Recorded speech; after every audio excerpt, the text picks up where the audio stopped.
So recently I was watching a video that was tearing into the critical drinker's little self-made movie based on his own books. And hey, you know what? If you're able to write your own books and manage to scrape together the funding to make a little movie based on your own work, that's awesome. That's something that no one can take away from you.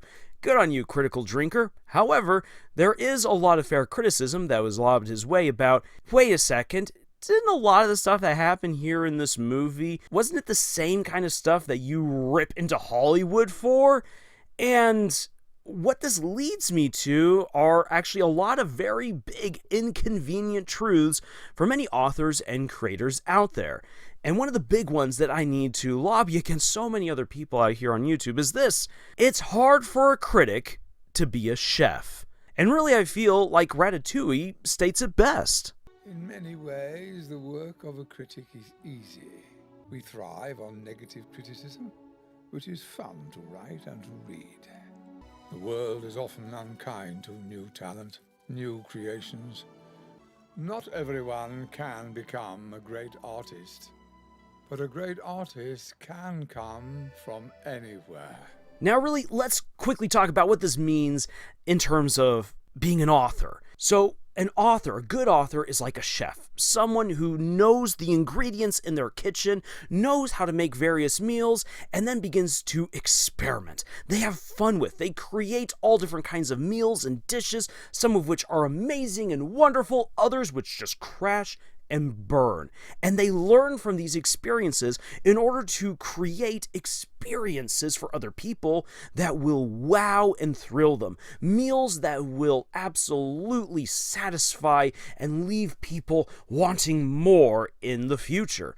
A good author is a good chef. They understand their tropes, they understand their craft, they understand characters, plotting, pacing, and all of that, and they take all of that knowledge to craft new stories. Sure, you've had macaroni and cheese before, but have you ever had macaroni and cheese made this way?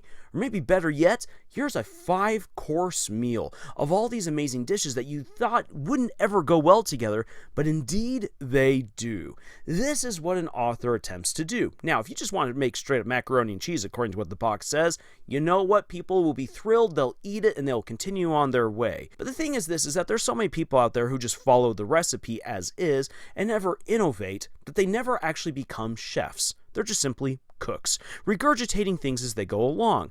And that's a problem for a lot of critics. Critics have their rubrics and their understandings of what makes a bad story and what makes a good story. But when you ask them to go into the kitchen and be a chef, they don't really understand how to properly utilize all of the ingredients before them because their skills have been bent more towards reviewing and criticizing the works of others as opposed to creating their own stuff. Now again, I have to give credit to the critical drinker for at least making his own books. Hey, you know what? You've published. Awesome. That's way better than a whole lot of others. And that brings me to the next inconvenient truth. Most people who wish to be creators, especially authors, will not succeed. 1 out of every 5 people who attempt it will be able to actually finish their books and maybe even get them published. Now here's the sadder fact. Even fewer of those 1 out of every 5 will actually be able to make a living based on what they love to do. That's just the nature of the market. And as more and more people are trying to get their works published, which I think is awesome, that saturates the market and it's harder to find new people. It's harder to find what you're actually looking for because you're just so inundated, it's overwhelming, and it's hard to find the good authors, the good stories that are out there. And after enough disappointment, people don't want the new stuff. They don't want the indie stuff. They're going to go back to Harry Potter, to Lord of the Rings, to Twilight, to whatever it is that they really enjoyed, and they'll stay in that little realm and wait until a big banger comes out and smacks them over the head and demands to be read. And this is one of the big reasons why so many people, unfortunately, just don't make it. Sure, 1 out of every 5 people who manage to publish a book, which is already not a great ratio, most of them, again, will not be able to have that wow discovery moment where people are like, holy cow, you did create something good. Because out of those 1 out of every 5 people, most of them who do publish something end up publishing something that isn't all that great. Heck, I've got certain stories that I've published that I know aren't my best work. And if that was the first thing that someone came across, maybe they wouldn't give me another shot. But maybe, in some cases of some of my other books, people have discovered stuff like Storyteller or Bleed, Steam, and Steel and are like, holy cow, this guy is amazing. When is his next book? And that's awesome. I love it when I come across people who are like that and who are so excited for what I've created. But again, I acknowledge I might be 1 out of the 5 who managed to get his book published. But I am in the majority of those who find it very, very hard to make a living doing what I love. And that's an inconvenient truth for a lot of creators. But please don't let that bring you down, because it is absolutely worth it to go on this journey, because it is so fulfilling to create something that came from your mind and from your heart and bring it into reality. The skills you develop, the relationships that you make along the way, the experiences that you have, I would not trade that for any of the money that you could throw at me, because that has made me the man that I am in my personal life, here on YouTube, as an author, and in the lives of the people who really matter most to me. Now, another inconvenient truth is this. You can't do it all alone. I don't care what AI allows you to do. I don't care what all of these different programs and services online allow you to do. You can't do it all alone. Think of this. You've got Little Mac. You've got General McClellan from the American Civil War, who declared so pompously, I can do it all. And whenever anyone hears that in any history class or on a documentary, they immediately start laughing because they know that this guy can't do it all. But despite that being said, Little Mac, George B. McClellan, was actually a very skilled general. Sure, he didn't have the best track record because he was brought low by his own faults and just being a general coward in so many ways. There's no way of getting around that. But in any case, he was highly skilled, but he could not do it all. And it goes the same for many authors and creators out there. You can be so skilled and even well connected, but you can't do it all alone. You need other people. My best stories are the ones where other people came in to help me, where I sought out others for their help, for their reviews, for their critical feedback. Where I didn't get that, those stories are not as strong as the ones that I did seek help for. You can't do it alone. If you try, it will never be as good as a work that is a collaborative effort of multiple people supporting you in your dream. You need the teamwork to make the dream work. Teamwork makes the dream work. We all need to work together. Teamwork is not optional. It's a requirement. And that's what I'm asking you to do. No, that's what I'm telling you to do. Realize that teamwork makes the dream work. We can achieve more together than we can independently. Another inconvenient truth is this. Failure is inevitable, but that doesn't mean that you've lost or that you're a failure yourself. Please understand that. You will fail. You will fail time and time and time again. From failing, you learn. From success, not so much. But just as Meet the Robinsons says, failure allows you to learn if you are willing to learn. Failure can be the gateway to amazing discoveries. Some of the stories that I really loved, the ideas I had in my head when I first got started as an author, crashed and burned. But from the ashes, because I really wanted to do this, rose up greater stories, better characters. And holy cow, I'm so glad that I didn't give up. I failed, but I didn't lose. And that is a mentality that you need to have. So many people, when they hit that failure, believe that that's a reflection of themselves, that that's all that they ever are, and they give up. Please understand this, that just because you fail doesn't mean that you're a failure or a loser. That means that you are on the journey to greatness just like everyone else who has managed to ascend that mountain, because it will hurt. You will make mistakes.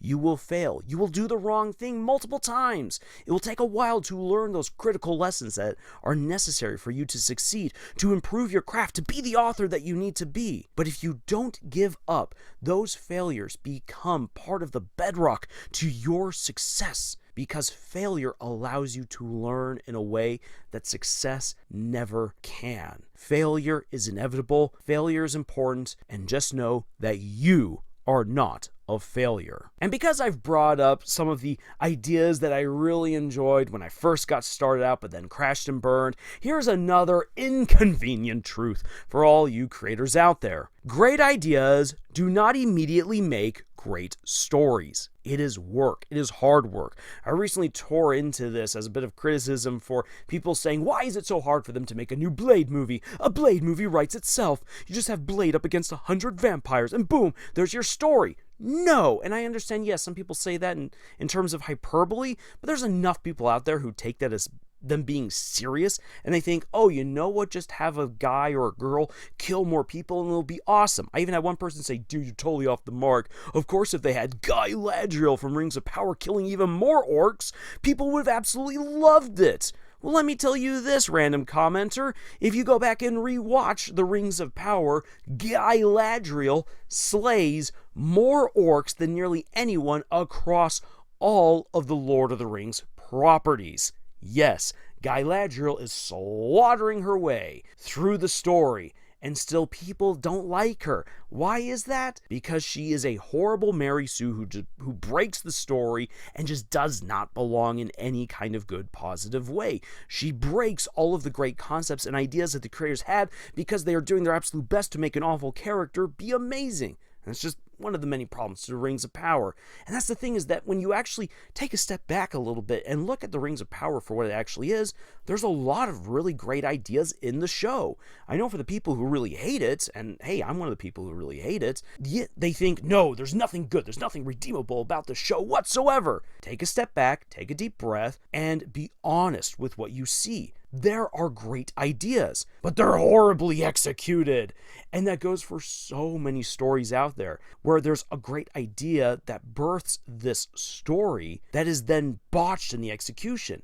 And that comes from people thinking, oh, I have this great idea, and everyone will just realize how great this idea is. And they muscle through without bothering to review their work, without getting critical feedback, editing their first draft, and definitely not publishing their second or their third draft. For crying out loud, put some real work and effort into it.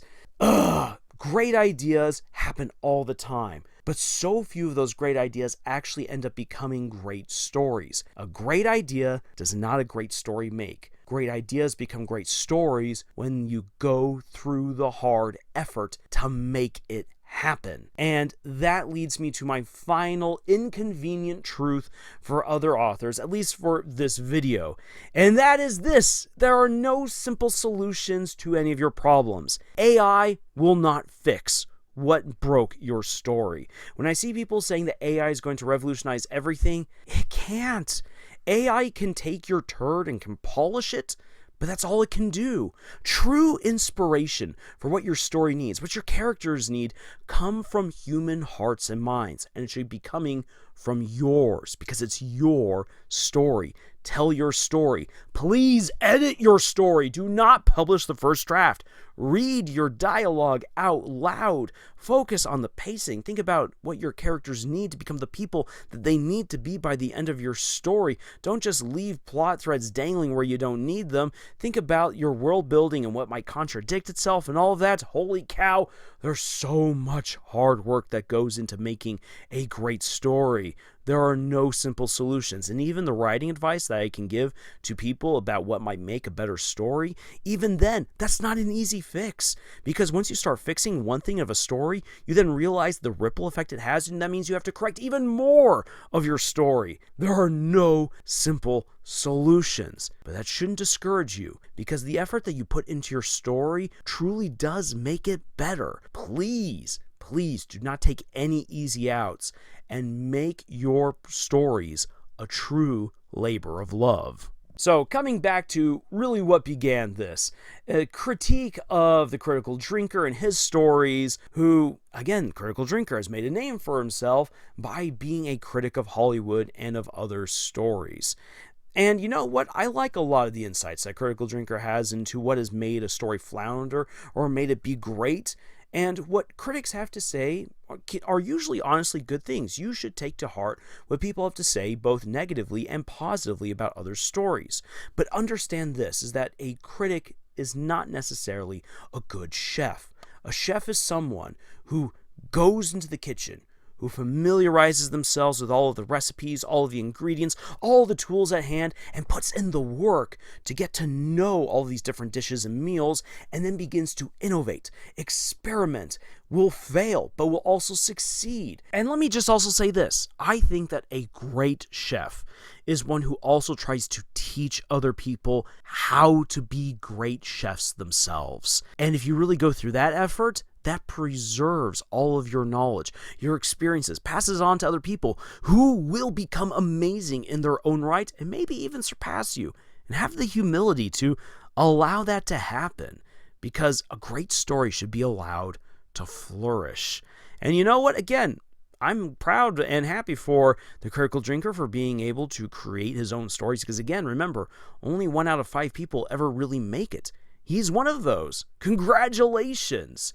But just because you make it doesn't always mean that it's necessarily the best story. We all have room to improve.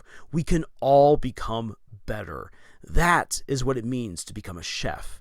And what I hope is that all of us strive for that in order to become the best authors and creators that we can be, because you need your stories. Your stories need you.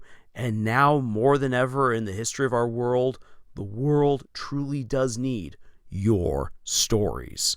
So, with all that being said, I've been Lars from Camille's Harem, not just a podcast for novice writers by novice writers, but also a YouTube channel by novice writers for novice writers. Because writing is an adventure, it's more fun with friends, and I hope that you will join us on this incredible adventure that we call writing by subscribing to our channel, by clicking the bell notification, and if you'd like to support the work that we do here, please check out the books that I have written.